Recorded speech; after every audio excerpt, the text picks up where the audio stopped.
পাইছেন? আদিল।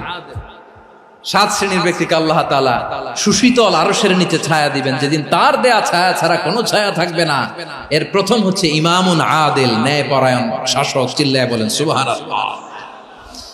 আবার বিশ্বনবী বললেন, ইন্নাল মুকসিতিনা ইনদাল্লাহি আলা মানাবিরা মিন নূর আন ইয়ামিনির রহমান। কিয়ামতের দিন যারা ন্যায় পরায়ণ হিসেবে আল্লাহর সামনে দাঁড়াবে, কিয়ামতের দিন রব্বুল আলামিন তার আরশের ডান দিকে ওই ন্যায় পরায়ণ লোকদের জন্য আরশের ডান দিকে একটা নূরের মিম্বারে তাদেরকে বসার সুযোগ করে দিবে।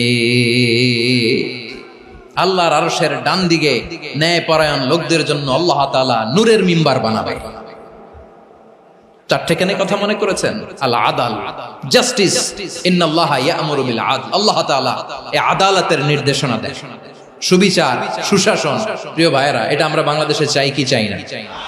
এই যে অরাজকতা, এই যে অন্যায়, এই যে জুলুম, এই যে ইনকনসিস্টেন্ট